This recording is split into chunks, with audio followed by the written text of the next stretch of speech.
To address ongoing problems in interbank funding markets, the Federal Reserve has significantly increased the quantity of term funds it auctions to banks and accommodated heightened demands for temporary funding from banks and primary dealers. Also, to try to mitigate dollar funding pressures worldwide, we have greatly expanded reciprocal currency arrangements, or so-called swap agreements, with other central banks.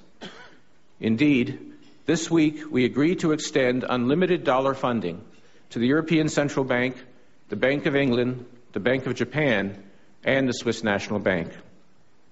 These agreements enable foreign central banks to provide dollars to financial institutions in their jurisdictions, which helps improve the functioning of dollar funding markets globally and relieve pressure on U.S. funding markets.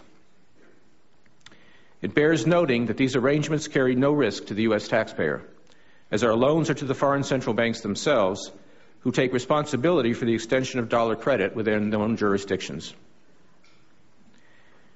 The expansion of Federal Reserve lending is helping financial firms cope with reduced access to their usual sources of funding, and thus is supporting their lending to non-financial firms and households.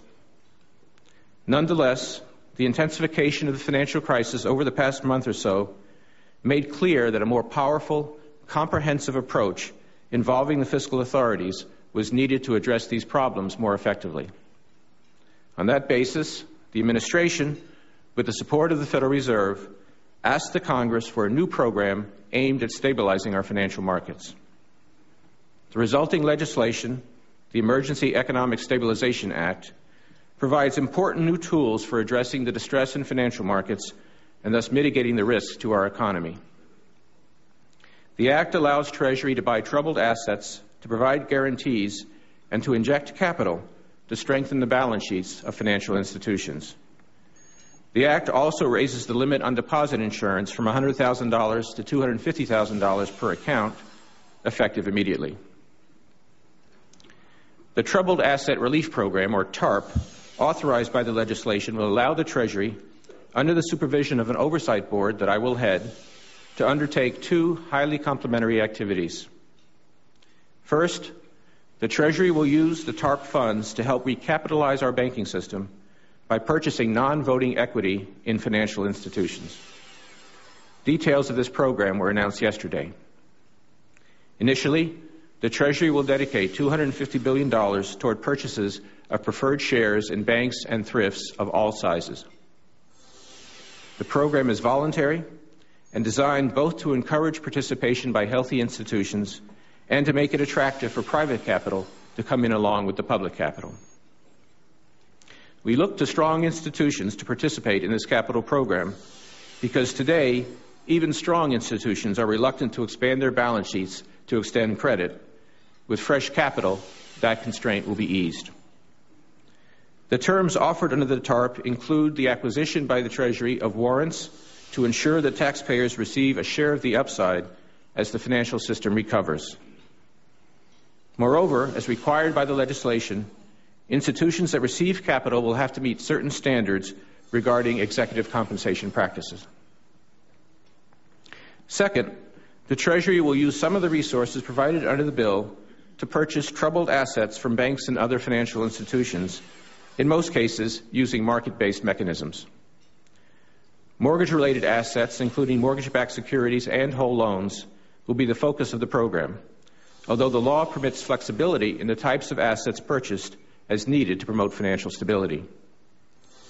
Removing these assets from private balance sheets should increase liquidity and promote price discovery in these markets, thereby reducing investor uncertainty about the current value and prospects of financial institutions. Unclogging the markets for mortgage-related assets should put banks and other financial institutions in a better position to raise capital from the private sector and to increase the willingness of counterparties to engage. With time, the provision of equity capital to the banking system and the purchase of troubled assets will help credit flow more freely, thus supporting economic growth. These measures will lead to a much stronger financial system over time, but steps are also necessary to address the immediate problem of lack of trust and confidence.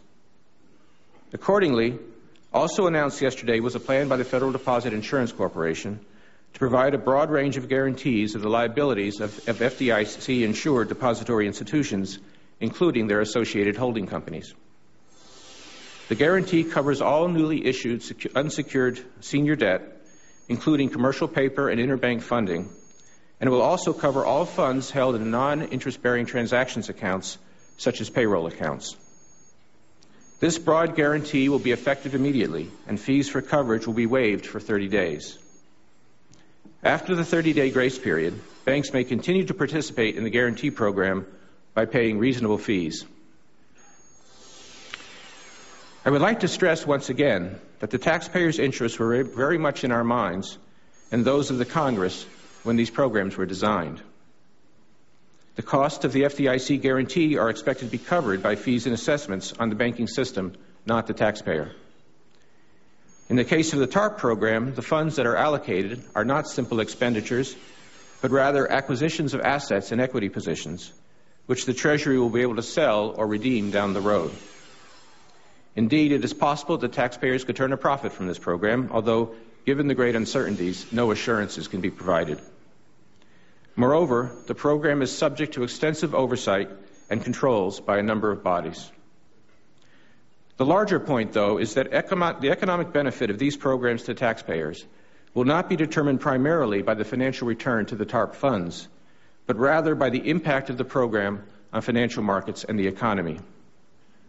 If the TARP, together with other measures that have been taken, is successful in promoting financial stability and consequently in supporting stronger economic growth and job creation, it will have proved itself to be a very good investment indeed for everyone's benefit.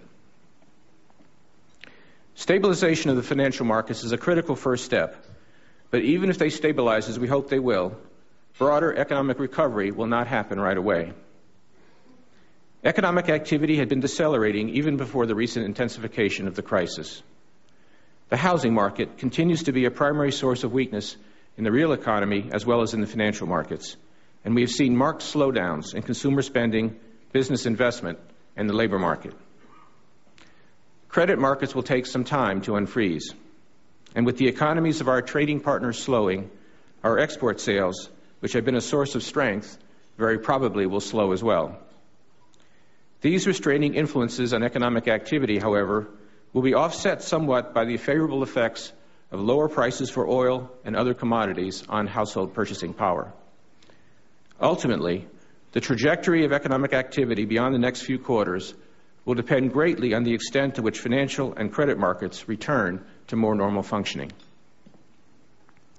Inflation has been elevated recently, reflecting the steep increases in the prices of oil, other commodities, and imports that occurred earlier this year, as well as some pass-through by firms of their higher costs of production.